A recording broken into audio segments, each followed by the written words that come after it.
Now, wouldn't it be great if we all had our own Washington lobbyists who lobbied the Congress for us and get benefits for us that's set aside and get us contracts and grants and whatever? Because that's how the rich folks live.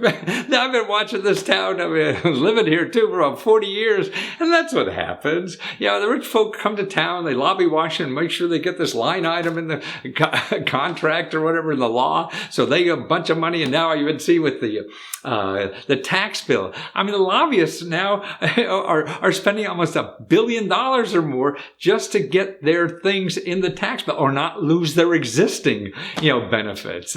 And unfortunately, that's how it works. But you have a lobbyist too, and that's your elected official. And in some ways, you have just as much power as these fat guys. Sure, they're given money and you don't have money to give, but what keeps them in office? You know what keeps them in office? You voting. You voting for them or not. That's right. Most of their offices have people on their staff. Actually, all their offices have people on their staff. All they do is favors for voters or potential voters, people who are in their district and can vote them out of work. So you could get them, you could come up, you're fired. So that's why you have that power. That's why you want to help. They want to help you. And so you're looking for a grant from your nonprofit organization. That's one of the first people I would talk to. You call them up. And if you're out of Washington, that's okay. You find somebody in their local district office. They all have district offices and the people there. They're helping local people solve problems. That's what most of their staff does. And so tell them what you're trying to do. And see, you're not there just to sell weapons or something like that. You're there to solve something in the community because you're a nonprofit. So you're important in the community. You affect other community members by doing something in the community. So they want to look good in your eyes. And so if you make an appointment with one of their staff people locally, so you could get belly to belly with these people.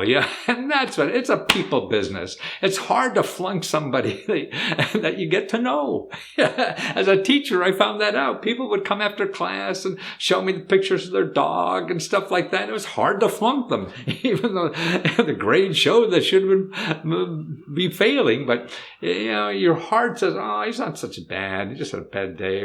And you kick him a little. And see, that's what getting information and help is about too. So getting face to face with these bureaucrats who are in charge. And they know people in the community that can help you. Hey, this guy over here is giving out money to solve that problem. Hey, there's people you could partner with over there to do something like that. That's important. And they have the power. People talk to these elected officials because they have so much power in them because the government represents 1/3 or even more of everything in our country. Sure, it's not everything yet, but it's that much. So that's why that commands attention and power. And so knowing them, and then they could help you somehow grow your idea by using other people they know. So make an appointment with your congressman. I've even seen, I was looking at a senator's site the other day, and they have a checklist. Hey, tell me what you need. You need a grant for education. You need a grant for seniors. You need a grant for this and that. Check what kind of grant you want.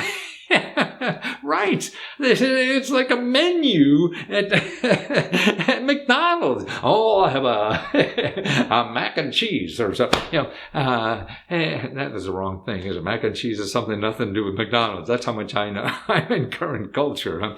But it's true. I mean, they shape shopping lists. They know that they're there for, because see what happens if they get money for your nonprofit, so maybe they get you 10, 20, they find a grant, somewhere in Washington or your local sources to give you money. No matter what they do and how screwed up they get, you'll vote for them forever. They got you that money. That saved your life.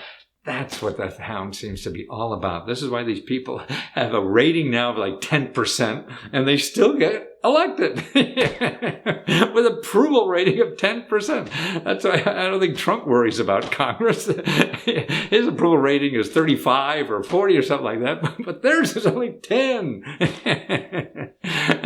So that's why this is a tool for you to use to improve, what you're trying to do. And, we all need help. And they're sitting there on your payroll. They're really on your payroll. These are lobbyists. They're better than lobbyists because they're who the lobbyists go to too. So why pay some lobbyists $300 an hour to go see your congressman and they don't even vote for him? You could call them directly and you have more power than they do. Maybe they have more money, but you got the vote.